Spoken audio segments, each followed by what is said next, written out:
ಕರ್ನಾಟಕ ಸರ್ಕಾರ ಸಮಾಜ ಕಲ್ಯಾಣ ಇಲಾಖೆ ವತಿಯಿಂದ ಡಾಕ್ಟರ್ ಬಾಬು ಜಗಜೀವನ್ ರಾಮ್ ಸಂಶೋಧನಾ ಸಂಸ್ಥೆಯಲ್ಲಿ ಕರ್ನಾಟಕ ಆದಿಜಾಂಬವ ಸಂಘಟನೆಗಳ ಒಕ್ಕೂಟದ ಸಹಯೋಗದೊಂದಿಗೆ ಸಂವಿಧಾನ ಜಾಗೃತಿ ಸಮಾವೇಶ ಅದ್ದೂರಿ ಕಾರ್ಯಕ್ರಮವನ್ನು ದೀಪ ಬೆಳಗಿಸಿ ಪುಷ್ಪಾರ್ಚನೆ ಮಾಡಿ ಗಿಡಕ್ಕೆ ನೀರು ಹಾಕುವ ಮೂಲಕ ಕಾರ್ಯಕ್ರಮ ಉದ್ಘಾಟನೆ ಮಾಡಲಾಯಿತು. ಇದೇ ಸಂದರ್ಭದಲ್ಲಿ ಮಾನ್ಯ ಸಚಿವರಾದ ಕೆಎಚ್ ಮುನಿಯಪ್ಪರವರು, ಮಾಜಿ ಸಚಿವರಾದ ಹಾಲ್ಕೋಡ್ ಹನುಮಂತಪ್ಪರವರು, ಸಿದ್ದರಾಜು ಸ್ವಾಮೀಜಿಗಳು ಹಾಗೂ ಷಡಾಕ್ಷರಿ ಸ್ವಾಮೀಜಿಗಳು ಮತ್ತು ದಲಿತ ಸಂಘರ್ಷ ಸಮಿತಿ ರಾಜ್ಯಾಧ್ಯಕ್ಷರು ಹಾಗೂ ಆರ್ಪಿಐ ರಾಷ್ಟ್ರೀಯ ಅಧ್ಯಕ್ಷರಾದ ದಾದಾ ಸಾಹೇಬ್ ಡಾಕ್ಟರ್ ಎನ್ ಮೂರ್ತಿರವರು, ಜಾಂಬವ ಸಂಘದ ಕಾರ್ಯದರ್ಶಿಗಳಾದ ಜಂಬೂ ದ್ವೀಪ ಸಿದ್ದರಾಜುರವರು, ರಮೇಶ್ ರವರು, ಬಿಆರ್ ಮುನಿರಾಜ್ರವರು, ಪಿ ಮೂರ್ತಿರವರು, ಬೈಲಹೊನ್ನಯ್ಯರವರು ಸೇರಿದಂತೆ ಇನ್ನು ಅನೇಕ ಮುಖಂಡರು ಉಪಸ್ಥಿತರಿದ್ದರು. ಸಂವಿಧಾನ ಜಾಗೃತಿ ಸಮಾವೇಶದಲ್ಲಿ ಒಳ ಮೀಸಲಾತಿ ಕುರಿತು ಚರ್ಚಿಸಲಾಯಿತು.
ಎಲ್ಲ ನನ್ನ ಒಡನಾಡಿ ಬಂಧುಗಳು, ವೇದಿಕೆ ಮೇಲಿರ್ತಕ್ಕಂಥ ಎಲ್ಲ ಗಣ್ಯಮಾನ್ಯರೇ, ಹೋರಾಟಗಾರರೇ, ಪಾಲದಲ್ಲಿ ಮಠದ ಸಿದ್ದರಾಜ ಸ್ವಾಮೀಜಿಗಳೇ,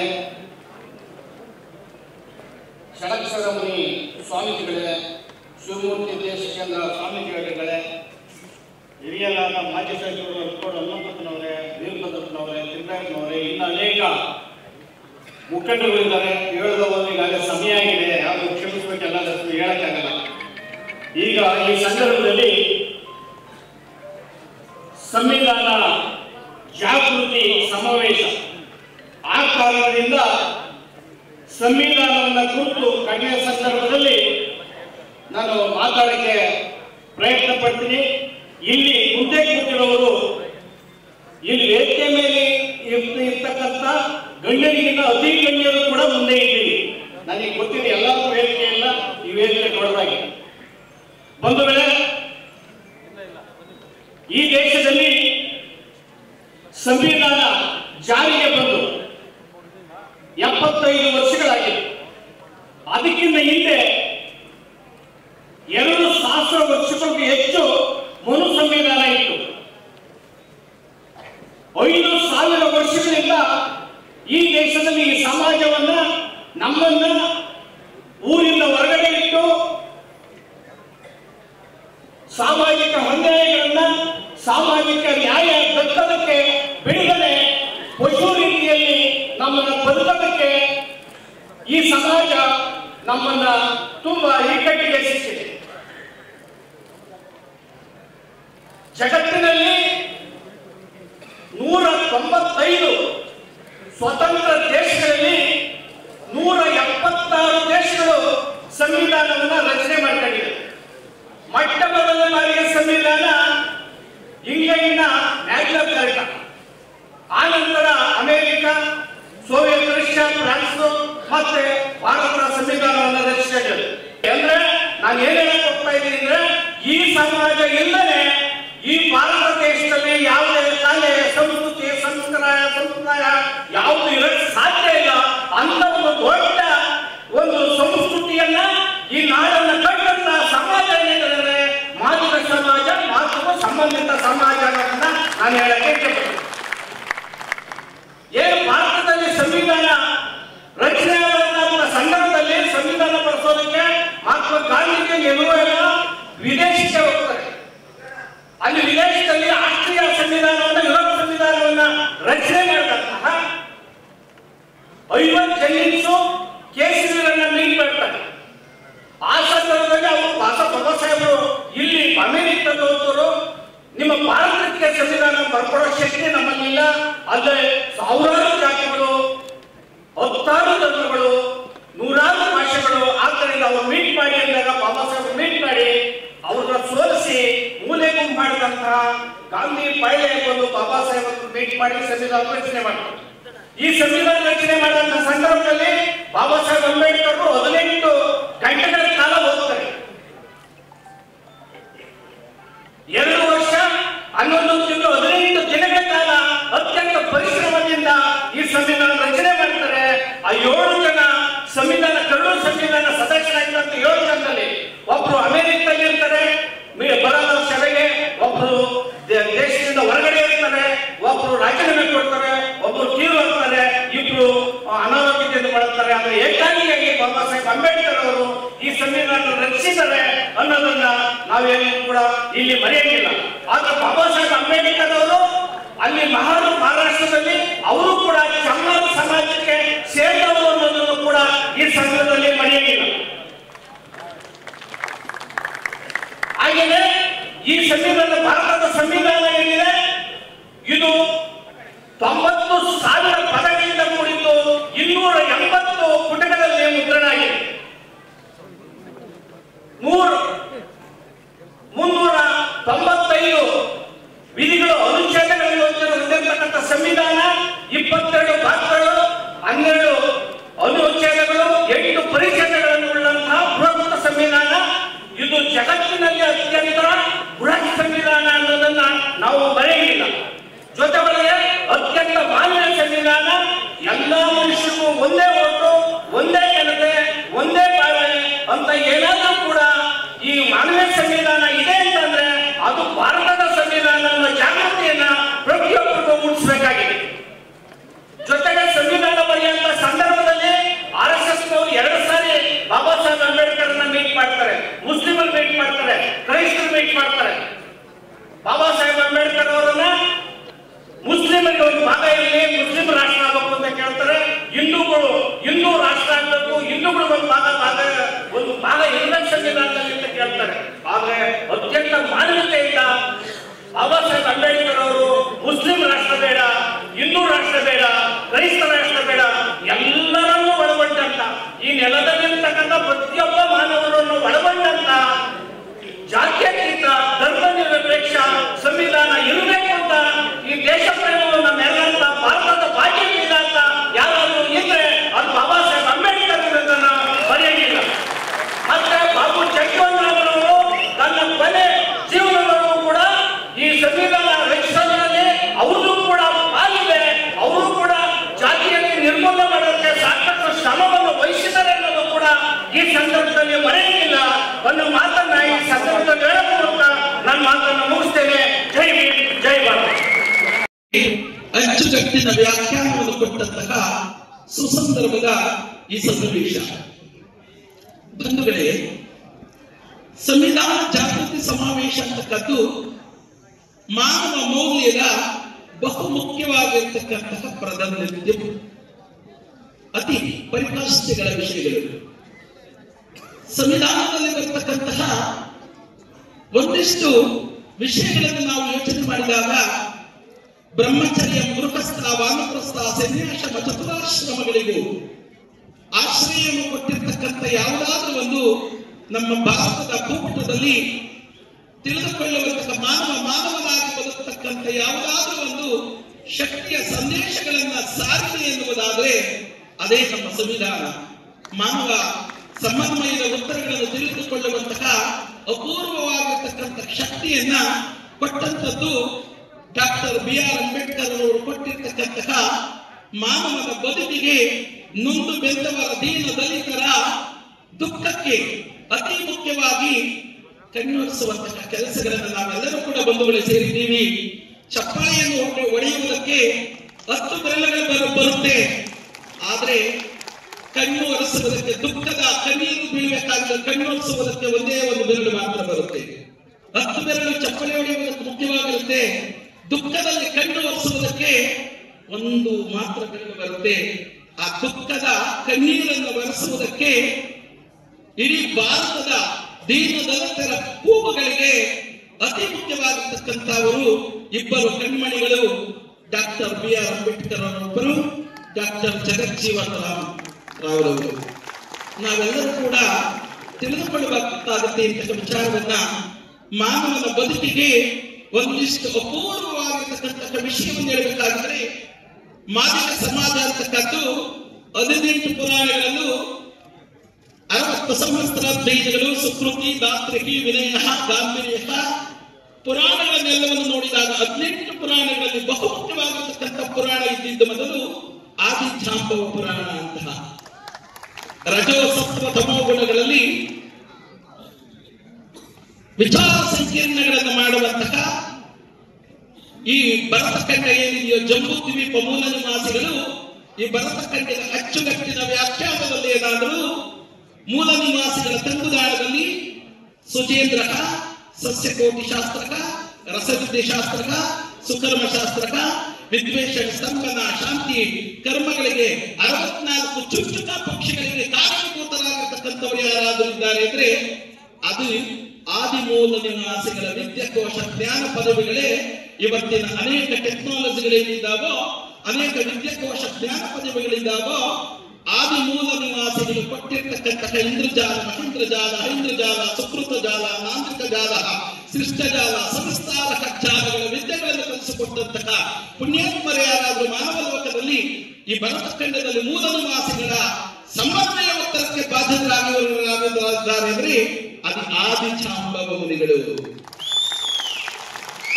ವಿದ್ಯಾಜ್ಞಾನ ಭಂಡಾರಕಗಳಿಗೆ, ವಿದ್ಯಾಜ್ಞಾನ ಭಂಡಾರಕ್ಕೆ ಏನಾದರೂ ಕೂಡ ಅಂತಿಮಂ ಸಾರ್ಥಂ ಸುಕೃತಃ ದಾತ್ರಿಹಿ ವಿನಯಕಂ ಗಾಂಭೀರ್ಯಕ ಸಂಸ್ಕಾರಹೋ ಮಹಾಪೂರ್ವಕ ಅನಂತಪೂರ್ವಕ ಶಕ್ತಿಗಳ ವಿಶ್ಲೇಷಣೆಗಳ ಕರ್ಮಾನುಭವವನ್ನು ಅನಂತ ಕೋಟಿ 6,63,000 ವಿದ್ಯಾಕೋಶಗಳ ಜ್ಞಾನ ಪದವೀಧರವನ್ನು ಕೊಟ್ಟಂತಹ ಮಾತೆ ಯಾರಾದರೂ ಇದ್ದಾರೆ ಅಂದ್ರೆ ಅದು ಮಾತಂಗ ದೇವಿ ಅಂತ.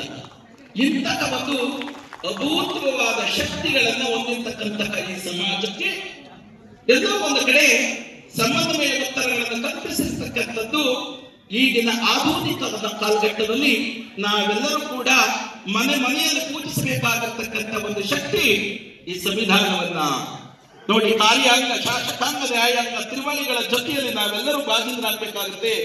ನಮ್ಮ ಕೋಡಿಹಳ್ಳಿ ಮಠದ ಷಡಕ್ಷರಿ ಮುನಿ ಸ್ವಾಮೀಜಿಯವರು ಮತ್ತು ಎಡಗಡೆ ಇರ್ತಕ್ಕಂಥ ಮತ್ತೋರ್ವ ಸ್ವಾಮೀಜಿಯವರು ಎಲ್ಲರೂ ಕೂಡ ಯೋಚನೆ ಮಾಡುವಂತದ್ದು ವಿಚಾರಗಳೇನೆಂದರೆ, ವೇದಿಕೆಯಲ್ಲಿ ಇರತಕ್ಕಂತಹ ಎಲ್ಲ ಪುಣ್ಯ ಹೋರಾಟಗಾರರು, ಗಣ್ಯಮಾನ್ಯರು, ಮುಂಬದಿಯಲ್ಲಿ ಕುಳಿತಿರ್ತಕ್ಕಂಥ ಎಲ್ಲ ಹೋರಾಟ ಚಿಂತಕರು ಒಂದಿಷ್ಟು ಗಮನಾರ್ಥಗಳನ್ನು ನಾವು ಶೀರ್ಷಿಕೆಯ ಅನುಭವದ ಸಿದ್ಧಾಂತದಲ್ಲಿ ವಿಚಾರಗಳನ್ನು ತಿಳಿದುಕೊಳ್ಳಬೇಕಾಗುತ್ತೆ ಬಂಧುಗಳೇ. ಏನಂದ್ರೆ ನಮ್ಮಲ್ಲಿ ಎಲ್ಲೋ ಒಂದು ಕಡೆ ಒಗ್ಗಟ್ಟಿನ ಶಕ್ತಿಗಳು ಅವಿಭಾಜ್ಯಕವಾಗಿರ್ತಕ್ಕಂತಹ ಅಂಕು ಡೊಂಕುಗಳಲ್ಲಿ ಹರಿದೋಗುತ್ತೆ. ಇವತ್ತು ಬಹುಸಂಖ್ಯಾತ ಉಳತಕ್ಕಂಥ ಒಂದು ಸಮಾಜ, ನಾವೆಲ್ಲರೂ ಕೂಡ ಒಂದು ಕಾರ್ಯದಲ್ಲಿ ನಿರ್ವಹಣೆ ಮಾಡ್ತಾ ಇದ್ದೀವಿ. ಸಂವಿಧಾನ ಜಾಗೃತಿ ಸಮಾವೇಶ ಎನ್ನುವಂತಹ ಒಂದು ಹರಿವನ್ನ ಜಗತ್ತಿಗೆ ಸಾರ್ತಾ ಇದ್ದೀವಿ. ಇದಕ್ಕೆ ನಾವೆಲ್ಲರೂ ಕೂಡ ರಾಜಕೀಯ ಬಂಧುಗಳಾಗಿರಬಹುದು, ಹೋರಾಟ ಬಂಧುಗಳಾಗಿರಬಹುದು, ಮನೆಯ ಮಾತಾಗಿ ಒಟ್ಟುಗೂಡಿ ಸಮನ್ವಯದಲ್ಲಿ ಮಾನವ ಧರ್ಮವನ್ನ ಸಮಲೋಚನೆಯ ಸಮಪರಿಪಕ್ವದಲ್ಲಿ ನಾವೆಲ್ಲರೂ ಕೂಡ ಹೋದಾಗ ಮಾತ್ರ ಈ ಸಮಾಜ ಪ್ರಬುದ್ಧಶೀಲವಾದ ಪುಷ್ಟಿದಾಯಕವಾಗಿರ್ತಕ್ಕಂಥ ಶಿಕ್ಷಣ, ಸಾಮಾಜಿಕ ನ್ಯಾಯ, ಆರ್ಥಿಕ ಸುವ್ಯವಸ್ಥೆ ಎಲ್ಲವೂ ಕಟ್ಟಿ ಶಕ್ತಿಯಾಗಿ ಹೋಗುವುದಕ್ಕೆ ಕಾರಣಭೂತವಾಗಿರ್ತಕ್ಕಂಥದ್ದು ನಮ್ಮ ನಿಷ್ಠೆ ಮತ್ತು ಒಗ್ಗಟ್ಟಿನ ಒಂದು ಶಕ್ತಿ ಮತ್ತು ಪಾರಕಾಷ್ಠೀಯ ಸೃಷ್ಟಿಯ ಯದ್ಭಾವಂ ತದ್ಭವತಿಗೆ ನಮ್ಮ ಭಾವನೆಗೆ ತಕ್ಕನಾಗಿರ್ತಕ್ಕಂಥ ಶಕ್ತಿ ಪ್ರಕೃತಿಯಲ್ಲಿರುತ್ತೆ. ನಾವೆಲ್ಲರೂ ಏಕತೆಯಾಗಿ ಸರ್ವರೆಲ್ಲರನ್ನು ಕೂಡ ಸಮದೂಗಿ ಸರ್ವ ಸಮಾಜಗಳ ಜೊತೆಗೂಡಿ ಸಾಮಾಜಿಕವಾಗಿ, ರಾಜಕೀಯವಾಗಿ, ಆರ್ಥಿಕವಾಗಿ ಬಲಜ್ಯದಿಂದ ಹೋಗ್ಬೇಕು ಅಂದಾಗ ಒಗ್ಗಟ್ಟಿನ ಶಕ್ತಿ ನಮಗೆ ಪ್ರದರ್ಶನವಾಗುತ್ತೆ. ಇಂತಹ ಒಂದು ಪಾದಯಾತ್ರೆ ಮಾಡಿದ್ರಿ, ಎಲ್ಲೆಲ್ಲಿ ಹೇಗೆ ಕಷ್ಟಪಟ್ರಿ, ಎಷ್ಟು ಹೋರಾಟಗಳು ಮಾಡಿದ್ರಿ, ಅವೆಲ್ಲವೂ ಕೂಡ ಇವತ್ತು ಶಕ್ತಿ ತುಂಬಿ ಸರ್ವೋಚ್ಚ ನ್ಯಾಯಾಲಯ ತೀರ್ಮಾನ ಕೊಟ್ಟಾಗ ಅನಿವಾರ್ಯ ಆಯಿತು. ತೆಲಂಗಾಣ ಮೊಟ್ಟ ಮೊದಲು ಮಾಡಿದ್ರು, ಆಮೇಲೆ ಆಂಧ್ರ ಪ್ರದೇಶ ಮಾಡಿದರು. ಇವತ್ತು ನಾವು ಮಾಡಲಿಕ್ಕೆ ತಯಾರಾಗಿದ್ದೀವಿ. ನಮ್ಮ ದುರಂತ ಏನಿದೆ ಅಂದರೆ ಹಳ್ಳಿ ಪ್ರದೇಶದಲ್ಲಿ ಎಲ್ಲರೂ ಕೂಡ ಈಗಾಗಲೇ 84% ಆಗಿದೆ. ಆದರೆ 50 ಕೂಡ ಆಗಲಿಲ್ಲ ನಗರಗಳಲ್ಲಿ. ನಗರಗಳಲ್ಲಿ ಮನೆಯಲ್ಲಿರ್ತಾರೆ, ಅವ್ರ ಹೆಸರು ಬಳಸಿದರೆ ಮನೆ ಬಾಡಿಗೆಗೆ ಸಿಕ್ಕಲ್ಲ. ಅದಕ್ಕೂ ಒಂದು ವೈಜ್ಞಾನಿಕವಾದ ರೀತಿಯಲ್ಲಿ ಹೇಳಿದ್ದೀವಿ. ನೀವು ನಿಮ್ಮ ಜಾತಿಯನ್ನು 101 ಜಾತಿಯಲ್ಲಿ ನಿಮ್ಮ ಉಪಜಾತಿಗಳನ್ನು ನೀವು ಆನ್ಲೈನಲ್ಲಿ ಕೊಡ್ರಿ. ಕಂಪ್ಯೂಟರ್ ಸಿಸ್ಟಮ್ಸ್ ಇದೆ, ನೀವು ಅದನ್ನು ಬಳಸಿದರೆ ನಿಮ್ಮ ಕುಟುಂಬದ ಹೆಸರು, ಮಕ್ಕಳು, ಮರಿ ಎಲ್ಲನೂ ಸಾಕು. ನೀವು ಓಪನ್ ಆಗಿ ಬಂದು ಹೇಳಿದ್ರು ಪರವಾಗಿಲ್ಲ, ನಿಮ್ಮ ಮನೆ ತೊಂದರೆ ಇದೆ. ಎಷ್ಟು ಹೇಳಿದ್ರು, ದಿನಪತ್ರಿಕೆ ಕೊಟ್ಟರು ಕೂಡ ನಮ್ಮಲ್ಲಿ ಕೆಲಸದಲ್ಲಿರೋರು ಕೇವಲ 1%, 2% ಇರ್ಬೋದು. ಅವ್ರೇನು ಜಾಸ್ತಿ ಇಲ್ಲ. ಅವರು ಭಯಭೀತರಾಗಿ ಮತ್ತೆ ಇವತ್ತು 2 ತಿಂಗಳು ಮುಂದಕ್ಕಾಗುವಂಥ ಪರಿಸ್ಥಿತಿ ಬಂದು ಭಯ ಇದೆ. ಎಷ್ಟು ಮುಂದಕ್ಕಾಗಿದ್ರೆ ಯಾವಾಗ ತೊಂದರೆ ಬಂದುಬಿಡ್ತದೋ, ಇದನ್ನು ಬೇಗ ಜಾರಿ ಮಾಡೋಣ ಅನ್ನೋ ಕೊರತೆ ಒಳಗಡೆ ಭಯದಲ್ಲಿ ಏನೇನು ಕಾನೂನು ಬರ್ತದೋ ಏನಾಗ್ತದೋ. ನಾನು ಕೊಡೋದು ಬೇಡ, ಮುಗಿಸಿದೆ ಅಂತ ಹೇಳಿದೆ. ಆದರೆ ಪಟ್ಟಣಗಳಲ್ಲಿ 50% ಇನ್ನೂ ಇದ್ದಾರೆ, ಲೆಕ್ಕ ಬರೋದಿಲ್ಲ. ಜನಸಂಖ್ಯೆ ಜಾಸ್ತಿ ಇದ್ದೀವಿ, ಜನಸಂಖ್ಯೆಗೆ ಇವರೆಲ್ಲ ಸೇರಿದ್ರೆ ಬರ್ತಾರೆ. ಹನುಮಂತಪ್ಪನವ್ರನ್ನೊಂದು ಮಾತು ಹೇಳಿದ್ರು, ನಮ್ಮ ಜಾತಿಗಳಲ್ಲಿ ಒಟ್ಟಿಗೆ ಇರೋರು, ಸಮಗಾರರು, ಡಕ್ಕರಾಗಲಿ, ಯಾವುದೇ ಒಂದು ಮತಸ್ಥರಾಗಲಿ ಅವರ ನಮ್ಮ ಅಣ್ಣ ತಮ್ಮಂದರು ಅಂತಿರ್ತಾರೆ. ಅವರು ಅವರ ಜಾತಿನೇ ಬಳಸ್ತಾರೆ. ಈಗ ನಿಜ ಗೊತ್ತಾಗ್ತದೆ.